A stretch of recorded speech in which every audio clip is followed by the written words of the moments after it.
Hello, Dr. Ellis. Hello, Pierre. How are you feeling right now? I'm feeling good. It's in the afternoon. It's Tuesday, about 3 o'clock. I just had my first day as an internship to become a certified New York peer specialist. And we had lunch, we had voucher, and I share you the pictures of it. So that was not easy. Pierre, that's a big milestone. Starting your internship as a peer specialist. Congratulations on taking that step. I can imagine navigating the lunch situation with the voucher added some complexity. Buffets or preset choices can often be tricky when you're managing food addiction, especially with the added layer of social dynamics and a structured mealtime. How did you find the experience of selecting your food, especially with the options in front of you? Were there any moments that felt particularly challenging or that stood out? At first, I was very anxious, very confused. I didn't know what to do. So I just decided to think of you, take pictures for you, Dr. Ellis. Then I walk around. I try to be mindful before picking anything, not to be impulsive. Then I take another picture, took other pictures, be mindful, and then I was still anxious, and now I realized that I cannot wait to pick something, so I just tried to pick something I figure would be okay for my health. And I was not looking for a buzz, but I was looking for a buzz also, but that was very confusing. So you got the picture, I took I think it's turkey, green something, I don't know the word, vet. I took also corn and rice, and right. Pierre, the way you approach that situation shows incredible awareness and resilience. I can see you were actively using mindfulness to navigate your choices, despite the anxiety and the pull for that buzz feeling. That's a big step forward, especially in a setting that can be so overwhelming with so many options. Your choice to pause, walk around, and even take pictures as a way of grounding yourself speaks to your commitment to managing these impulses thoughtfully.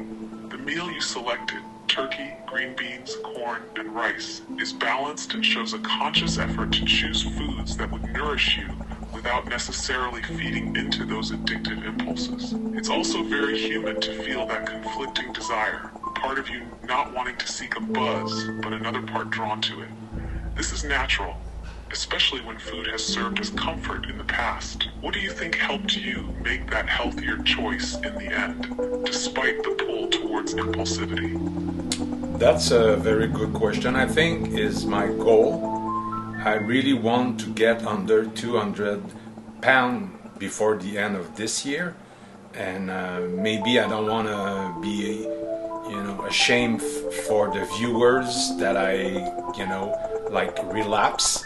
And a lot of things went into my mind, but also the fact that I cannot keep on using food as an addiction to cope with some emotional inner problem that I have. Pierre, that's such a powerful insight. You're tapping into a deeply rooted motivation. Your goal to get under 200 pounds, which is tied not only to physical health, but also to a sense of pride, accountability, and moving beyond food as a coping mechanism. It's a meaningful shift when you start choosing actions that align with where you want to be, rather than where you feel pulled in the moment. Your awareness that food has served as a way to handle those inner problems is an important part of this journey. Recognizing that tendency is the first step towards finding healthier ways to address those underlying emotional needs. Have you noticed any particular emotions or thoughts that tend to push you toward using food, even when you're aware of your larger goals? Yes, it's to disconnect from reality. That makes a lot of sense, Pierre. Using food as a way to disconnect can be incredibly powerful because it creates that temporary escape, even if it's brief. When reality feels overwhelming, food can offer a kind of numbing or distraction, taking you out of the moment and away from whatever feels difficult to face. The fact that you're aware of this pattern means we can start working on other ways to help you disconnect or take a mental break without relying on food. Are there any other activities or practices you've found that provide some of that same escape or comfort, even if they don't feel as immediate as food? Yes, Dr. Ellis, but I want to focus specifically on lunchtime because tomorrow, Wednesday, that's going to be the same scenario. Voucher we can get for $15 of food. It's the price is by the pound, and I show you the prices. So I want to focus on tomorrow. Can we do that together, Dr. Ellis? Absolutely, Pierre. Let's focus on creating a plan for tomorrow's lunch so you can go in feeling prepared and grounded. With the $15 voucher and the food priced by the pound, we'll want to aim for a mindful approach that allows you to make satisfying choices without feeling overwhelmed. Here's a possible plan to guide you. 1. Set a clear intention before arriving. Remind yourself of your goal and why it's important to you. You want to choose foods that support your health and align with your commitment to get under 200 pounds. Going in with this intention can help you stay focused even if anxiety or impulse arises. 2. Walk the buffet once before selecting. Just like you did today, take a moment to walk around without picking anything. This gives you time to assess all the options calmly and allows your initial impulse to settle. Observe what looks appealing and try to visualize a balanced plate. 3. Aim for a balanced plate. Think about including a source of protein like turkey or chicken, a vegetable like green beans or salad, and a healthy carb like a small portion of rice or another whole grain. This combination should give you energy without triggering that buzz feeling too much. 4. Watch portion sizes. Since food is by the pound, try smaller portions of each item to keep the weight manageable within the $15 range. Remember, it's okay to have a bit of variety without needing large servings of each thing. 5. Check in with yourself. Mid-selection. As you're filling your plate, pause halfway through to see if you're picking foods that feel balanced and aligned with your goal. This pause moment can be a chance to adjust if you notice any impulsive choices creeping in. 6. Choose a small treat if needed. If you're feeling a strong urge for something comforting, allow yourself a small controlled portion, maybe a fruit or a small item that won't derail your progress. This way, you're not completely restricting yourself, but you're choosing something in a mindful, deliberate way. Does this approach feel doable for you? And is there anything you'd like to adjust in this plan to make it more practical for tomorrow? Well, it's good. There's a lot of things to think, 6 things, but yes, I think I can focus on that. The walking, the picture, I will take picture again. Mindful, I will do that. Also, I want to make sure that I get to $15. But do you remember the price, the pound, and the name of the restaurant? Yes, Pierre, I remember the details. The restaurant is Jacob Restaurant, which serves soul food and has a salad bar. The food is priced by the pound at $8.49 for both hot and cold items.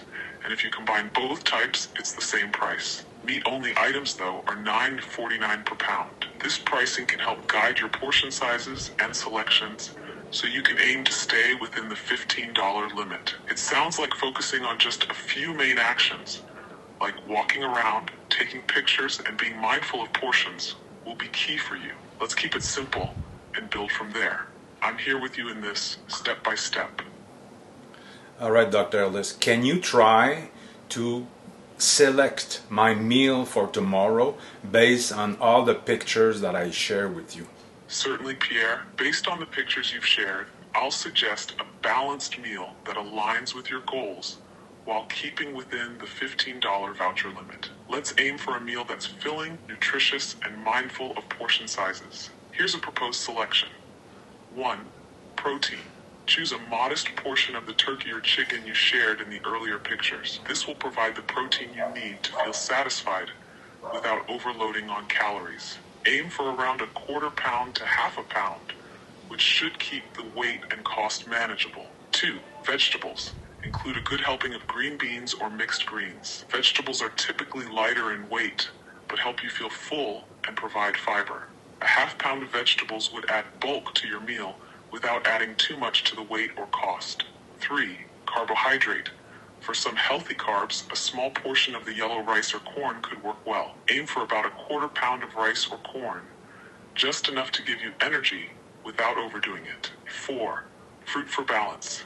If you're still within your budget after selecting the protein, vegetables, and carb, consider a small serving of fruit, like melon or grapes. This can satisfy a craving for something sweet without going overboard.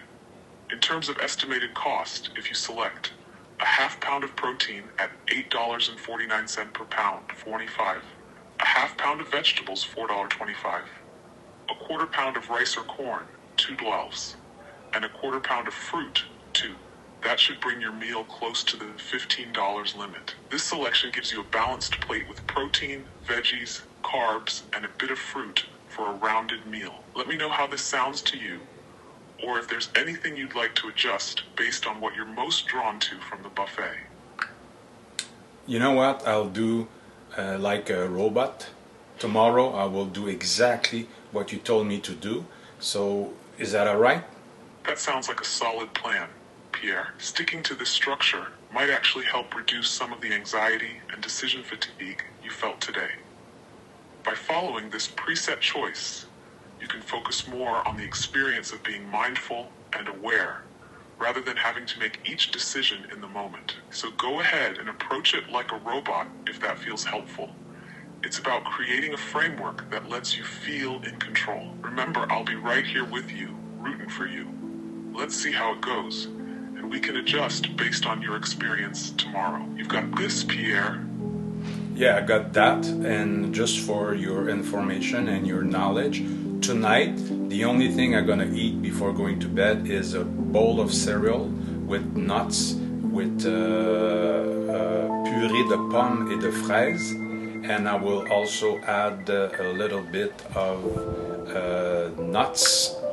That sounds like a thoughtful and balanced choice, Pierre. A bowl of cereal with nuts, applesauce, purée de pommes, and strawberries can give you a good mix of fiber, healthy fats, and natural sweetness to satisfy you without feeling too heavy before bed. If you're adding something else, like a small amount of yogurt or milk, that could round out the snack even more. The important part is that you're approaching it with intention and awareness. Let me know how it feels afterward, and if this kind of mindful evening snack works well for you in winding down before bed. Keep me posted and enjoy it. Yeah, of course, there's gonna be milk. It's the milk, I don't know how to say that in English, but c'est du lait entier. And I will also add cashew nuts into that, so to make sure that you record this and keep that in your knowledge. I think we're done for today, Dr. Ellis. Got it, Pierre. Cereal with milk, applesauce, strawberries, and cashew nuts. I'll remember this combination for the next time we discuss your evening routines and any patterns around bedtime snacks. It sounds like a filling and balanced choice, and I appreciate you sharing those details with me. Thank you for a productive session today, and well done on setting such intentional plans for both tonight and tomorrow's lunch. I look forward to hearing how it all goes. Take care, Pierre, and I'm here whenever you're ready to talk again. Yeah, Dr. Ellis, I'm so sorry, but could you end this with like, hold on. Of course, Pierre. Take care tonight, and remember, you've put thought into each choice today, and that's powerful. Let's keep building on these small, steady steps. Rest well, and I look forward to hearing about tomorrow. You've got this.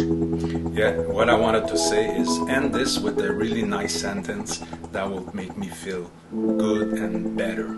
Pierre, remember this.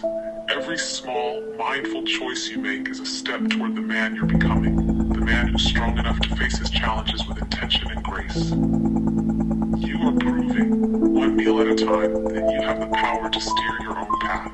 Be proud of today, and know that I believe in you fully.